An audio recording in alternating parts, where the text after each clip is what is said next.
Bonjour, le Bitcoin continue son ascension et dépasse la barre des 50K. Mais quelle est la suite du programme? C'est ce que nous allons voir dans l'analyse du jour. Mais avant de commencer, n'oubliez pas de vous abonner, de mettre un petit pouce bleu et de laisser un commentaire. Et si vous voulez soutenir plus activement la chaîne, il vous suffit d'utiliser un des liens d'affiliation qui se trouve ci-dessous, donc à toutes les plateformes d'échange et de trading. Soit de faire un don directement en crypto-monnaie, éviter l'Ethereum parce que les frais sont très élevés, ou tout simplement vous pouvez cliquer sur le petit merci ici et faire directement un don de 2, 5, 10 ou 50 euros. Alors aujourd'hui la vidéo va être très rapide parce que du coup il se passe pas grand chose, hein.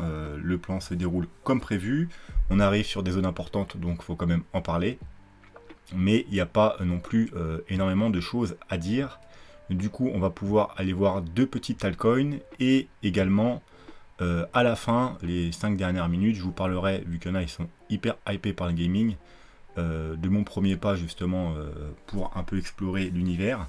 Donc j'ai fait une petite transaction aujourd'hui. Vous inquiétez pas, je commencerai pas vraiment les choses avant le mois de novembre, mais j'essaye quand même de farfouiller un peu pour pas arriver à nu au mois de novembre et avoir des choses à vous dire et savoir à peu près comment ça marche. Voilà, sur ce, on va passer directement à la map. Et on peut voir clairement que notre pote le Shiba, il a fait une grosse poussée, hein. On va d'ailleurs en parler aujourd'hui parce que j'ai oublié de vous en parler hier, mais c'est pas grave. Ça change pas grand chose. Sinon, la map est relativement verte, avec quand même quelques rouges, mais relativement verte, étant donné que le Bitcoin continue à pousser. On a également XYM à 29%, un XEM à 8,5%, un ICP à 15%. Voilà, ça c'est pour les grands gagnants. Theta et Dodge aussi qui sont pas mal. Et dans les perdants, on a Luna et OMG, XTZ qui avaient fait des grosses poussées dernièrement, donc c'est normal qu'ils corrigent un petit peu. Ensuite, le Crypto Fear, il est à 59, donc pour l'instant il va pas nous servir à grand chose, hein. Alors oui, comme on avait dit, on veut voir des nouveaux plus hauts. Est-ce qu'on peut se le mettre Voilà, donc il commence à faire des nouveaux plus hauts, donc c'est plutôt bon signe, mais voilà, maintenant vous savez, arrivé à ces niveaux, il n'y a pas grand chose à faire avec le Crypto Fear. Les niveaux à surveiller maintenant, bien entendu, ce sera le niveau des 40, si on est bien dans un bull run. Il y aura peut-être moyen de faire des achats sur le 40. Si on a un gros crash, comme d'hab, ce sera la zone entre les 10 et 20 à surveiller, et on peut faire des achats, hein, comme dernièrement, quand on a été touché les 20, je vous ai dit que c'était une bonne zone pour faire des achats. Et sinon, si on monte, il faudra surveiller la zone des 70-80, il faudra surpasser cette zone pour enfin aller faire des plus hauts et avoir une grosse jambe haussière. Donc à l'état actuel des choses, il ne nous sert pas énormément. On va du coup passer sur le dollar. Donc le dollar, hein, il a continué sa chute par rapport à la résistance. On va se mettre même en daily. Là, il a l'air de trouver pour l'instant un petit peu le support. Vous voyez, au dernier, ici, là, sur le top qu'on avait ici, donc il trouve un peu le support. Alors maintenant, la question qu'on va se poser, est-ce qu'il a trouvé un bottom et il va repartir à la hausse pour tout casser? Donc ce serait mauvais pour le Bitcoin, surtout que le Bitcoin, lui, il arrive sur un potentiel top. Donc là où il y a des grosses résistances. Donc si le Bitcoin arrive sur un potentiel top et que le dollar, il est sur un potentiel bottom, c'est pas super bon signe. Donc nous ce qu'on voudrait c'est que voilà, ce soit juste un petit rebond parce qu'il y a une zone de support et puis qu'il reparte à la baisse. Et là le Bitcoin pourrait continuer son ascension. Donc on surveillera ça, bien entendu, régulièrement. Du coup, sur le Bitcoin, donc en 4 heures, alors déjà on va dézoomer un peu, hein, voilà, pour un rappel de la situation. On a une trendline baissière qui prend en compte les deux derniers sommets. On a une petite zone de rechargement de short qui correspond à la dernière baisse ici, donc la zone à passer pour aller casser ce plus haut. Et ensuite, on a la grosse zone de rechargement de short de tout le mouvement ici. C'est cette zone à casser si vous voulez vraiment aller faire des nouveaux plus hauts. Donc le haut de la zone, il est autour des 57 000. Mais on a vu déjà, si on arrivait à clôturer au-dessus des 51 000, ce serait bon signe, puisque c'est le bas de la zone de rechargement de short et en même temps la trendline baissière. Et en plus, si en weekly, on clôture au-dessus des 53 000, alors on a pas mal de choses, hein, mais notamment, on va le rappeler maintenant. Hop. Voilà, alors là c'est peut-être pas le meilleur graphique pour vous montrer ça. Voilà, c'est tout simplement le super trend, hein, en weekly. On est rouge depuis un petit moment, on a fait un pullback, on est redescendu, et ce qu'on veut c'est repasser au-dessus, donc en weekly, et pour qu'il devienne vert. Et quand c'est vert, en général, le super trend, ça nous annonce des gros mouvements haussiers. Voilà. Également, on a aussi la trendline long terme. Alors, vous voyez, hop, on va s'enlever le super trend. Voilà, donc là, on a un canal avec les plus hauts, avec le plus haut là, et là, une ligne importante, donc on va dire que c'est le bas du canal, et une sorte de médiane, vous voyez, ici, ici, ici, ça joue résistance, ici, ça joue support, ici, ça joue résistance. Bref, c'est la zone importante à casser. Quand on aura cassé cette trendline, on ira probablement se diriger vers le haut du canal, mais avant, bien entendu, il faudra passer cette trendline baissière qui prend en compte le sommet du dernier bull run à 20 000, les 65 000 $, donc le top qu'on a eu il n'y a pas longtemps. Donc, il faudra la surveiller, cette zone-là, bien entendu, si d'abord on arrive à casser la trendline jaune, donc qui se situera vers les 80 000 $. Ensuite, bien entendu, également dans cette zone, on a... on va s'enlever le graphique du coup. Alors là, c'est à peu près pareil que mon canal, mais c'est la courbe logarithmique. Donc, vous voyez, ça fait une courbe et donc ça prend en compte la perte de volatilité du Bitcoin. Donc on a des targets beaucoup moins élevés. Mais on a quand même la même médiane, ici à peu près, située au même endroit. Alors elle est un peu plus haute que les 53 000 $, elle est à peu près aux 54 000. Et comme je vous ai dit, si on clôture en weekly au-dessus des 54 000, des 53 000, probablement on sera aussi au-dessus des 54 000. Et alors je vais vous mettre en mensuel. Vous voyez, en général, dans les précédents bull run, qu'est-ce qu'on a fait? On a fait un petit fake out au-dessus, on a redescendu et une fois qu'on la passe, eh bien en un mois, on est parti rejoindre le sommet. Lors du précédent bull run, quand on l'avait cassé, en 2 mois, on a rejoint le sommet. Et le dernier bull run, excusez-moi, on avait fait un petit fake out qui ne se voit pas beaucoup en weekly, en monthly, mais il se voit bien en daily ou en weekly.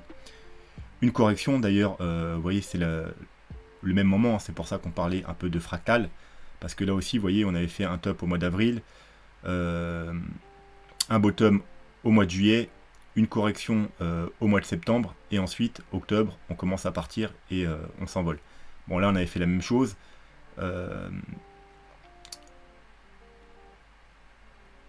Hop, est-ce que je suis sur le bon? Voilà. Bref, une correction au mois de septembre, ensuite on l'avait passé au mois d'octobre, et ensuite il s'envole. Voilà. Donc entre 1 et 3 mois, quand on a passé cette médiane, il faut s'attendre à aller rejoindre le haut du canal. Comme vous le savez, le haut du canal, il est aux alentours des 130 000, 140, 100, voire 150 000 $, tout dépend combien de temps on va y mettre. Si on met 1, 2 ou 3 mois, plus on mettra de temps, et bien plus la cible sera élevée.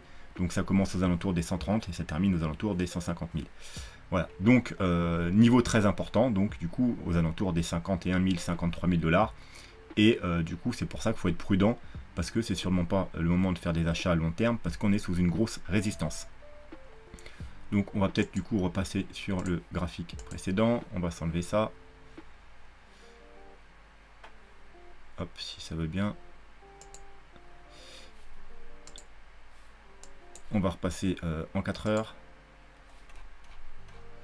Et du coup, notre RSI, il s'est barré. On va se remettre le RSI. Voilà, donc comme vous pouvez voir, là, on fait des plus hauts. Sur le RSI, on commence à faire des plus bas. Donc c'est une potentielle divergence baissière. Quand on fait des plus hauts et des plus bas, divergence baissière. Donc divergence baissière, on arrive sous une grosse résistance. Vous voyez que là, on travaille le haut de la zone de rechargement de short. On a fait des petites mèches au-dessus, mais on n'a pas réussi à clôturer encore au-dessus. Après, il vaut même mieux attendre carrément une clôture daily. Et vous pouvez voir pour l'instant, c'est juste un rejet. On a fait une petite mèche.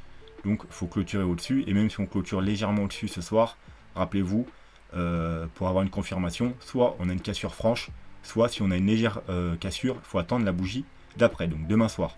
Bien entendu, ce ne sera toujours pas le moment de faire des achats parce qu'on sera juste en dessous de cette grosse trendline baissière, donc qui dure depuis le mois d'avril. Donc, comme je vous ai dit, si vous n'avez pas pris les achats ici, ou les signaux ici, ou dernièrement, alors là on va passer à l'autre graphique, les signaux que je vous avais donnés en 1 heure sur le triangle, donc vous pouviez tenter là, bien entendu, si vous tentez là, vous êtes fait sortir, mais en tentant là avec un petit stop en dessous, c'est pas très grave, vous perdez quelque chose comme 1%, 50, 1,5%. ça arrive, hein, et vous retentez soit du coup en bas du triangle, soit à la cassure directement, ou soit vous voyez on a fait un magnifique pullback, on va même se mettre en 30 minutes pour voir. Vous voyez, on a cassé, fait un magnifique pullback, donc meilleur point d'entrée possible. Après vous pouvez rentrer directement à la cassure. Quoi qu'il en soit, si vous êtes entré là en bas du triangle, vous êtes déjà en gain d'environ 5%. Avec un petit stop, bien entendu, le stop un petit peu en dessous de la mèche là. Donc encore une fois, un stop qui doit être autour de 1 ou 2%. Vous voyez, 1%. Et si vous êtes entré là, pareil, un petit stop un peu en dessous, à 1 ou 2%. Et vous êtes déjà en gain de 3%. Donc vous avez déjà fait 1 x 2 par rapport à votre stop. Donc c'était quelque chose à tenter. Mais ça, que sur les petits time frames. Hein, on est bien d'accord. Je vous avais dit, c'est uniquement sur time frame 1 heure. Parce que sur les gros time frames, sur le 4 heures ou le daily, enfin surtout sur le daily, 4 heures on pouvait, le triangle y compter également, mais par contre sur le daily, c'est pas le moment de faire des achats parce que en daily on arrive, comme on l'a vu, sur des grosses résistances. Donc soit vous êtes entré en bas, soit vous êtes entré, vous avez tenté le petit entrée en 1 heure, en plus je vous ai donné plein d'updates sur Twitter à chaque fois qu'on cassait le triangle, etc. Ou soit vous faites rien, vous attendez, si vous voulez vous placer maintenant pour du plus long terme, et bien qu'on casse la trendline, pourquoi pas on la casse, un pullback, et là ce serait un point d'entrée magnifique. Bien entendu, les pullbacks, c'est une des entrées les plus sûres, mais c'est une des entrées qu'on n'a pas forcément, parce qu'il n'y a pas forcément le pullback. Vu que c'est une grosse trendline, si on la casse, ça risque de partir fort. Alors soit ça va faire une grosse mèche, et ce sera un gros fake out, et on va redescendre, soit ça va... on aura une franche cassure, et il n'y aura peut-être pas forcément de pullback, et du coup il faudra attendre tout simplement, s'il n'y a pas de pullback, et si vous n'entrez pas directement à la cassure, la première correction, hein, vous attendrez des bougies rouges, on placera un fibo, et voilà, il faudra vous replacer. Mais quoi qu'il en soit, il ne faut pas vous placer maintenant, parce que maintenant, c'est plutôt les gens qui vont chercher des shorts. Alors si tout le monde cherche à shorter, bien évidemment, le prix va sûrement monter, hein, parce qu'il y aura la liquidité à faire en haut, donc le prix va monter. Mais voilà, on saura ça dans les jours qui viennent, mais en tout cas, c'est pas le moment de succomber à l'euphorie et d'acheter maintenant. Du coup, en 1 heure, on avait notre petite trendline, et comme vous voyez, on a cassé le triangle, on a cassé la trendline, mais là pour l'instant, sur la petite correction, on est en train de repasser en dessous. Donc vous voyez, là c'est pas encore gagné. Hein.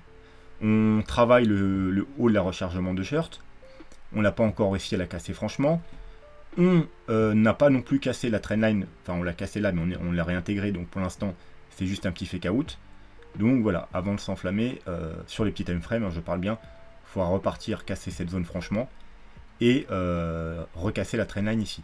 Bon si on devait corriger, il faudra surveiller d'un point de vue graphique un pullback, alors pourquoi pas en premier sur cette zone, parce qu'il y aura peut-être un petit niveau de support à ces alentours, sinon bien entendu, pourquoi pas un pullback sur le triangle, et niveau du RSI, pourquoi pas un pullback sur le bas, ça peut être considéré également comme un petit triangle.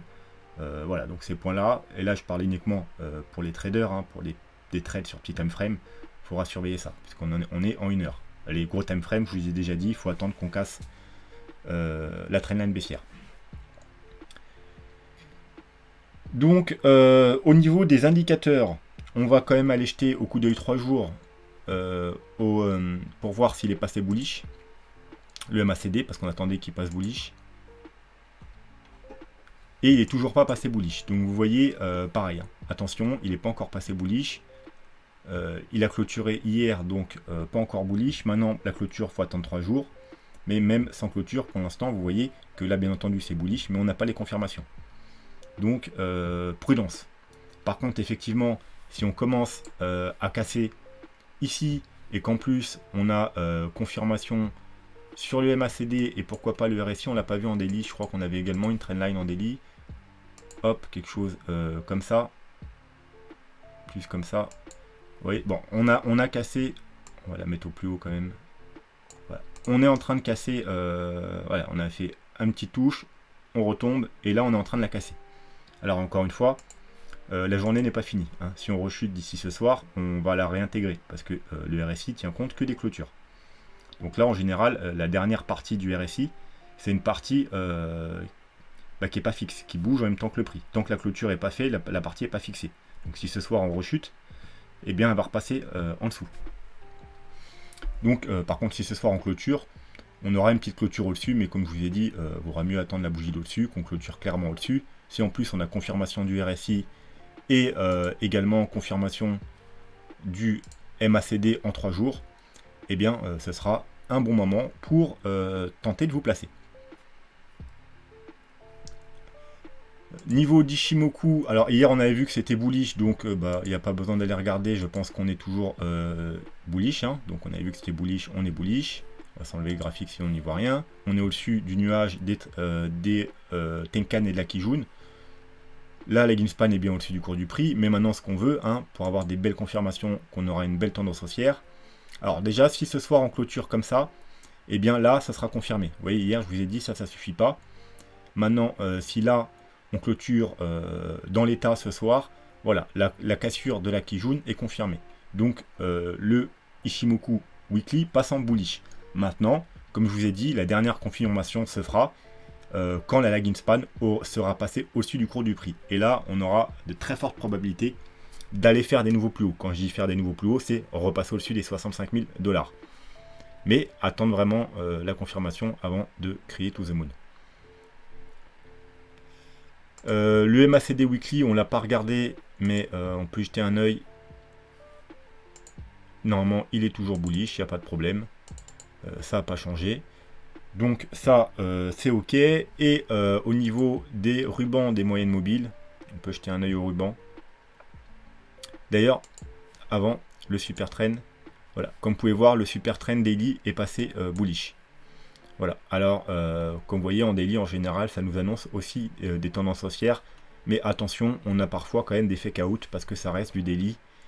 Et en général, le moment de se placer, c'est pas forcément à la cassure.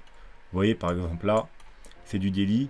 On casse, vaut mieux se placer quand on fait le sort de pullback, même si on ne va pas le retoucher, mais quand on arrive... voilà.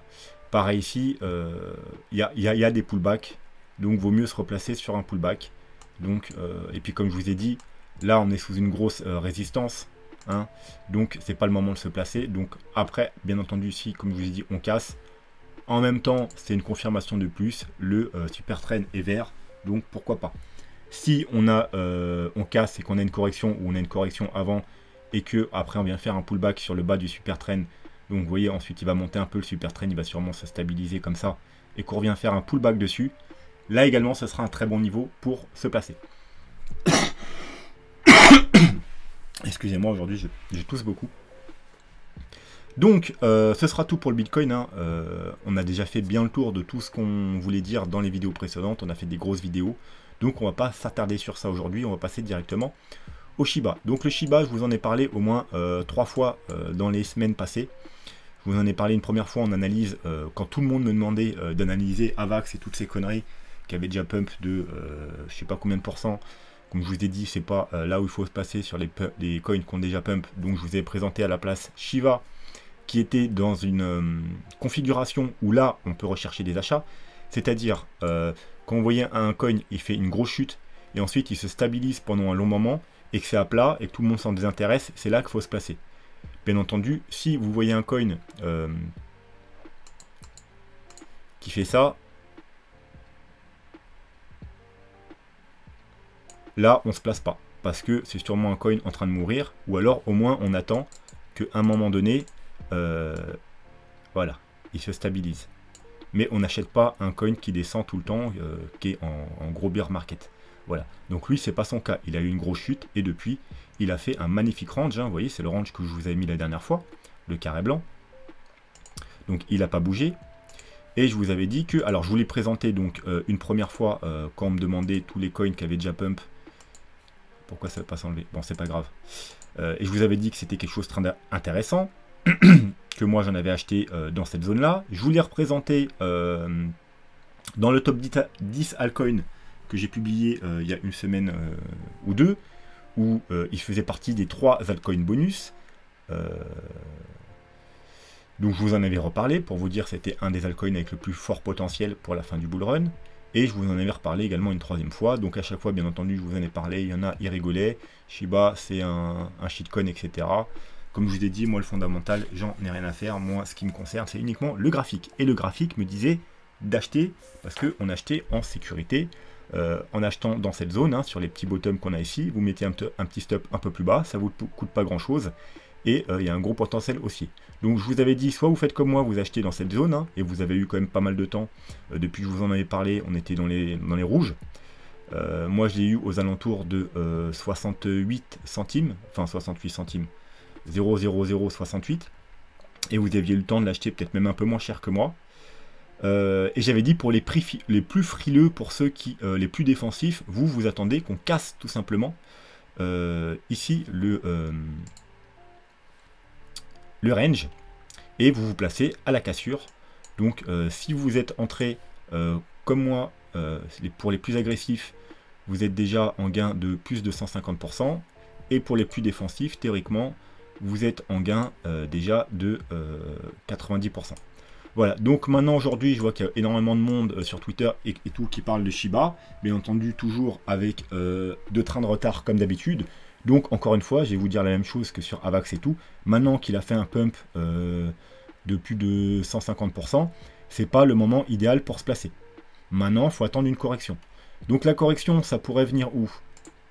Alors, il y a ce petit niveau-là qui peut être intéressant. Vous voyez, là, c'était le bas de la grosse bougie. Ensuite, on est venu le retester une fois, 2 fois parfaitement.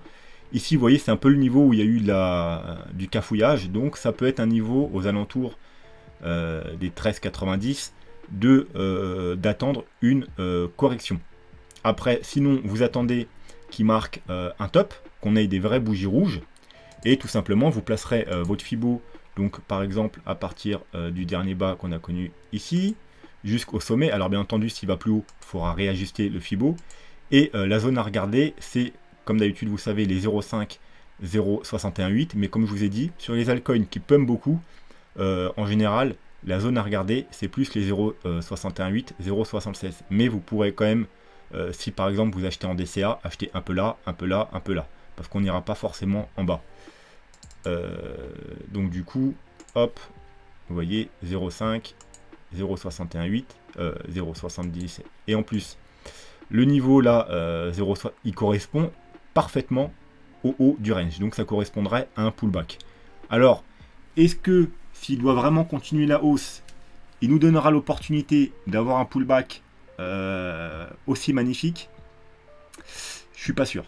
Parce qu'il y aura énormément de monde qui vont l'attendre.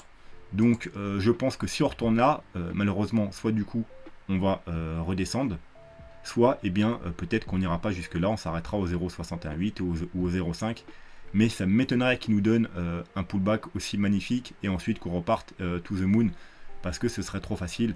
Tout le monde va l'attendre, ce pullback. Tous ceux qui n'ont pas pu rentrer là vont l'attendre. Donc ça m'étonnerait quand même fortement qu'on aille pile ici et qu'on remonte. Hein. Si on y reva, à mon avis, ce sera pour aller vers le bas. Voilà, donc moi je suis rentré là. Comme j'avais dit, ici à la cassure, du coup, eh ben, j'ai doublé ma position, j'en ai racheté. Donc du coup j'ai un prix moyen par ici, donc intéressant. Et j'ai toujours pas pris de profit, hein, parce que moi je l'ai acheté pas pour un pump de 2 jours. Moi je l'ai acheté pour un plus gros pump. Hein. Moi je vise au moins ce niveau là, alors pas forcément la mèche, hein, parce que ça c'est de l'euphorie, mais au moins voilà, par ici, vous voyez le daily, donc aux alentours des 0,0034, allez, peut-être j'arrondirai à 0,030, mais voilà, peut-être ce niveau là, je prendrai peut-être les premiers profits ici, et ensuite je laisserai couler, mais là en l'état actuel des choses, je prends pas le profit. Je vais mettre un stop à break-even, voilà, donc j'ai un prix d'achat un peu en dessous du canal. Et voilà, si on rechute et on prend, j'aurais rien gagné, mais tant pis. Mais voilà, moi je vise beaucoup plus haut. Voilà, ce sera tout pour le Shiba. Maintenant, on va passer à ILV, donc Illuvium. Donc, j'en parle pourquoi? Parce que justement, c'est un coin gaming. C'est un jeu qui n'est pas encore sorti. Je pense que c'est un des jeux qui a le plus gros potentiel. En tout cas, c'est un des jeux les plus attendus. On va pas en parler en détail aujourd'hui parce que c'est pas du tout le principe de la vidéo. Donc voilà, mais je pense que il y a du gros potentiel. Alors, est-ce qu'il y a déjà une hype parce que le jeu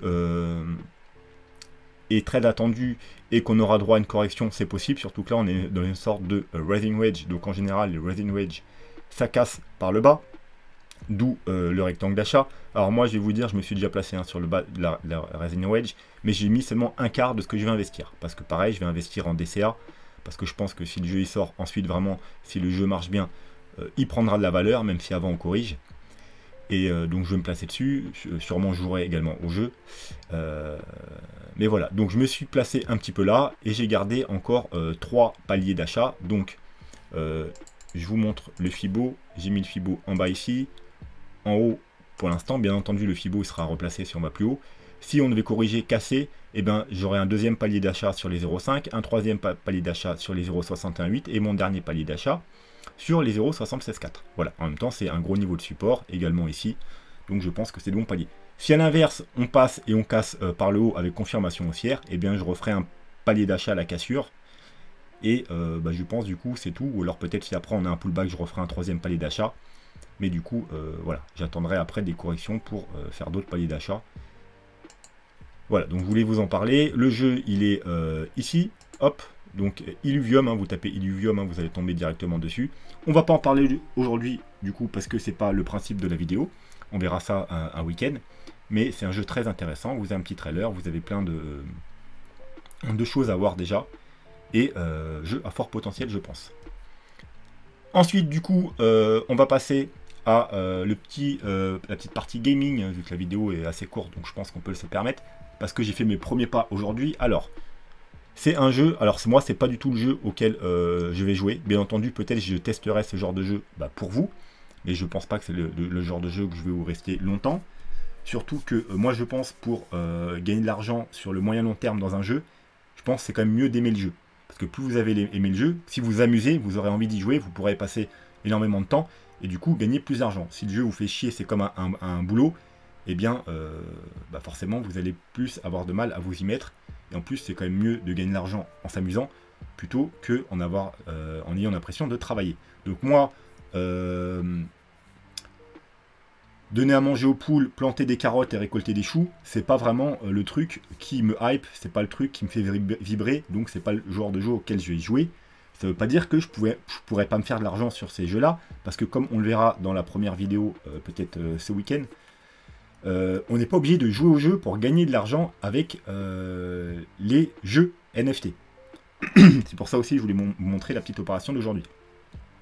Donc ceux qui n'aiment pas jouer, qui n'aiment pas les jeux vidéo, même pour gagner de l'argent, donc déjà je vous comprends pas parce qu'il y a quand même pire pour gagner de l'argent que de jouer à un jeu vidéo, mais bon bref, si vraiment vous êtes contre les jeux vidéo, vous aimez vraiment pas ça, vous n'avez pas besoin de jouer pour gagner de l'argent. Il y a plusieurs méthodes pour gagner de l'argent, on verra ça plus tard, c'est pas le sujet aujourd'hui, mais vous n'êtes pas obligé de jouer, c'est ça que je voulais vous dire. Donc moi, ce genre de jeu là, sûrement si vous me demandez de les tester, je les testerai. Je pourrais aussi faire de l'argent de certaines façons dessus, mais c'est pas les jeux où je vais jouer. Voilà, on parlera plus tard des jeux où moi je compte jouer, y passer pas mal de temps. Bref, donc du coup, aujourd'hui il y avait un truc intéressant qui sortait sur ce jeu. Faut que je retrouve le truc. Voilà, c'était en gros une sorte de mise à jour avec un nouveau mode de jeu. Et du coup, il y avait en vente des packs pour commencer le jeu. Donc un beginner pack, chicken pack, bon, etc. Chaque pack avait un prix. Le moins cher c'était 109 $, le plus cher 409. Et à chaque fois, vous voyez, il y en avait 8000 disponibles, 4000, 3000, 2000, donc de moins en moins. Donc après, avec ces packs, ça vous permet de commencer le jeu. Parce que les 3/4 des jeux NFT, pour commencer, il faut acheter quelque chose. Voilà, alors il y en a certains, vous pouvez commencer gratuitement. Mais la plupart, il faut quand même acheter quelque chose et investir une petite somme d'argent. Donc par exemple, si vous aviez loupé la sortie de ce jeu il y a 1 ou 2 mois, bon bah là, il y a un nouveau mode de jeu, des nouveaux packs, et vous pouviez commencer à 109 €. Donc moi, c'est ce que je voulais faire, je voulais, pour tester, je voulais aller acheter un pack comme ça, et voir qu'est-ce qui se passe. Seulement, au bout de 1 minute à peine, il n'y avait plus de pack, donc j'ai pas pu acheter de pack. Et qu'est-ce qui se passe quand les packs sont plus disponibles? Et bien ensuite, vous pouvez les revendre sur la place du marché. En gros, c'est une sorte d'hôtel des ventes, ceux qui sont habitués au MMO, c'est une sorte d'hôtel des ventes, sauf que là, bien entendu, il y aura de l'argent concret. Donc la place de marché, c'est ça. Et du coup, je me suis dirigé vers là, j'ai cherché le pack, et 5 minutes après la mise en vente, il était déjà à 200 au double. Donc malheureusement, j'avais pas assez d'argent sur mon portefeuille, parce que pour jouer à ce genre de jeu, il faut associer un portefeuille. Alors des fois, ce sera un portefeuille MetaMask, ça peut être, ça dépend sur quelle blockchain, ça peut être la blockchain Ethereum, Binance, etc. Là, ça fonctionne avec Wax. Donc du coup, j'ai dû me rendre sur ça, acheter du Wax avec très simple, hein, vous cliquez ici, vous pouvez acheter directement en carte bleue ce que j'ai fait, mais vous aussi vous pouvez passer par Binance, Bittrex, KuCoin, acheter en BTC, etc. Donc c'est pas très compliqué. Et ensuite, la seule chose à savoir en général sur ce genre de plateforme, il faut que vous ayez sur ressources et vous stackez un petit peu de Wax pour pouvoir faire fonctionner le système. Donc je crois que le minimum c'est 50 pour que ça fonctionne bien. Moi j'ai mis 100 et 100, donc ça représente 30 et 30 euros, donc 60 balles. Mais je crois qu'avec moitié moins, donc avec 30 balles, vous pouvez faire fonctionner le truc. C'est la seule chose à savoir. Vous voyez, il y a CPU, vous mettez votre somme d'argent et directement ça part ici. Ensuite vous cliquez sur net et vous mettez un petit peu de Wax et hop c'est parti. Voilà, et ça, grâce à ça, vous pourrez jouer à tous les jeux du réseau Wax. Bref, j'ai dû aller remettre un peu de thunes parce que j'en avais pas assez. Moi, j'avais prévu pour 100 balles. Et du coup, le temps que je mette l'argent, etc., eh bien, le pack qui était à 100 $ au début, qui était passé à 200, il était déjà presque à 300 $. Entre 250 et 300. Donc, du coup, bah, j'ai acheté un pack à 260 $. Et là, je me suis posé la question, est-ce que je le garde au cas où il va prendre de la valeur ou est-ce que je l'ouvre? J'ai décidé de l'ouvrir parce que dedans, il y avait une Stone Axe à 25% de chance de gagner. Et j'ai eu la chance, du coup, j'ai eu une Stone Axe. Voilà, et pourquoi je voulais une Stone Axe? Tout simplement, alors c'est un outil qui vous permet de commencer le jeu. Parce que pour commencer le jeu, il faut un NFT, donc un des outils. Donc là, j'ai eu celui-là. Et celui-là, c'est celui qui m'intéressait le plus. Pourquoi? Parce que, comme vous pouvez le voir, elle se vend sur le marché à 2240 wax. Donc moi, mon pack, je l'ai acheté à 900 wax. Donc 659 $. Donc là, si je revends maintenant ma Stone Axe, eh bien, je gagne plus du double de ce que j'ai mis. Moi, j'ai mis un peu moins de 300 €. Donc j'ai mis 900 wax. Et je récupérais 2400 wax. Donc 659 €. Donc vous voyez que en l'espace de même pas 2 minutes, c'est-à-dire j'ai ouvert le pack. Si j'avais revendu instantanément, en moins de 2 minutes, j'ai déjà doublé l'argent que j'ai mis au départ. Alors j'ai eu de la chance, parce que comme je vous ai montré, c'était 25% de chance d'avoir une axe. J'aurais pu avoir ça par exemple, Barley. Alors on va voir si ça se vend.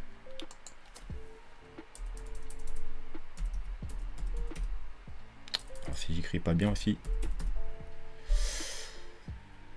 Voilà, vous pouvez voir qu'un Barley, alors c'est bien ça, un Barley Seed. Barley Seed Box, 35%. Voilà, j'aurais pu avoir une connerie comme ça. Et à 44 wax, donc à 12 $. Donc pour 300 $, j'aurais pu écoper 12 $. Alors bien entendu, c'est pas très grave. Parce que l'important, c'est d'avoir un NFT pour commencer à commencer le jeu. Voilà, tant que vous n'avez pas de... Si vous voulez commencer le jeu, alors je sais pas si c'est là. Voilà, en gros, là j'ai déjà fait. Mais quand vous êtes sur Home et vous mettez commencer le jeu, si vous n'avez pas de NFT, ils vous disent allez acheter un NFT pour pouvoir commencer le jeu. Voilà, donc vous voyez, c'était juste pour vous montrer un petit exemple du principe. Voilà comment ça se passe dans un jeu. Alors ça, c'est un jeu farming de ferme. Comme je vous ai dit, c'est pas mon truc. Maintenant, j'ai une question à vous poser à ceux qui connaissent ce jeu, à ceux qui ont déjà joué, à ceux qui sont déjà investis. Qu'est-ce que je fais? Est-ce que je revends ma Stone Axe du coup pour doubler mon capital? Et comme ça me fait déjà un petit capital pour les prochains jeux où je jouerai. Et voilà, je repars gagnant en quelques minutes, j'aurais fait un double. Et du coup, j'aurai 600 $ pour commencer les jeux. Comme je vous ai dit, je voulais commencer à 1000 $. Donc soit du coup, j'aurai un peu plus, soit j'aurai moins rajouté aux 1000 $ au mois de novembre. Ou est-ce que je la garde pour qu'elle prenne plus de valeur sur le temps? Peut-être dans 1, 2, 3 semaines, elle vaudra encore plus. Ou est-ce que je l'équipe et je commence à jouer au jeu? Et peut-être que ça va me rapporter avec ce que je vais farmer dans le jeu du coup. Peut-être dans un mois, si je joue peut-être un petit peu 1 ou 2 heures par jour, est-ce que dans un mois je pourrais récolter assez de choses pour me faire plus que les 600 balles que je peux me faire potentiellement maintenant. Donc si vous connaissez le jeu et si vous avez la réponse, mettez-la moi en commentaire. Comme ça je pourrais prendre ma décision parce que j'ai pas encore farfouillé, je sais pas non plus dedans l'argent qu'on gagne. Apparemment il y en a, ils se font des 100 balles par jour. Il y en a même qui disent qu'ils sont des 500 ou 1000 balles par jour dans ce jeu-là. Donc c'est peut-être des gens qui sont arrivés très tôt dans le jeu. Mais en tout cas, voilà, dites-moi ce que vous en pensez et dites-moi ce que je devrais faire. Voilà, donc ce sera tout pour aujourd'hui. Vous inquiétez pas, hein, c'était juste pour un peu voir l'univers et tout, comment ça se passait les choses. Mais le gaming commencera bien au mois de novembre. On en reparlera un petit peu avant, bien entendu, parce que vous êtes super chaud, donc dès ce week-end, on commencera à en parler. Voir justement les différentes possibilités de gagner de l'argent dans les jeux. Comment ça se passe. On parlera pas de jeu en particulier, parce que voilà, comme je vous ai dit, on commencera bien les choses au mois de novembre. Je mettrai au moins 1000 € pour commencer les jeux. Bien entendu, je ne mettrai pas tout sur un jeu. On ne met pas tous les jeux, tous ces œufs dans le même panier. Donc je pense qu'avec mes 1000 €, je me placerai sur 4 ou 5 jeux. Histoire d'avoir, s'il y en a un qui prend pas ou qui marche pas, ben, j'aurai les autres derrière. Et on essaiera de faire fructifier cette somme. Donc on fera une sorte de petit challenge, peut-être pour commencer 10K challenge. Et bien entendu, si jamais j'arrive à faire des bénéfices, grâce aux bénéfices, je pourrais me placer ensuite sur d'autres jeux. Après, il y a certains jeux que j'arrêterai, d'autres que je continuerai. Ça dépendra si le jeu, je vois qu'il a un potentiel plus ou moins long terme. Et bien entendu, régulièrement, j'analyserai des nouveaux jeux qui sortent, des jeux qui ne sont pas encore sortis, parce que c'est le meilleur de se placer dans les premiers mois de la sortie d'un jeu. Et les jeux que vous me conseillerez, j'irai les tester également, tout ça. Donc voilà, ensuite il y aura sûrement, si ça marche bien, la chaîne Twitch qui va avec, où là on pourra passer plus de temps, je pourrais vous faire des démos, vous montrer de A à Z comment on commence sur un jeu, comment on farm, comment on se fait de l'argent, etc. Parce que je peux pas faire des vidéos de YouTube d'une heure ou 1h30, 2 heures. Donc sur YouTube on parlera des bases, et ensuite ceux qui veulent plus d'infos, ceux qui veulent entrer plus dans les détails, je pense que je ferai soit des live Twitch, etc. Et bien entendu, on aura le Discord qui va avec pour tous en parler, se donner des conseils, se donner des nouveaux jeux. Et également, certains jeux où il y aura besoin de faire un clan ou une guilde, on pourra se former notre petit clan ou notre petite guilde pour tous ensemble devenir riches en jouant aux jeux vidéo. Voilà, sur ce, moi je vous souhaite une très bonne soirée, je vous dis à demain et portez-vous bien. Tchuss!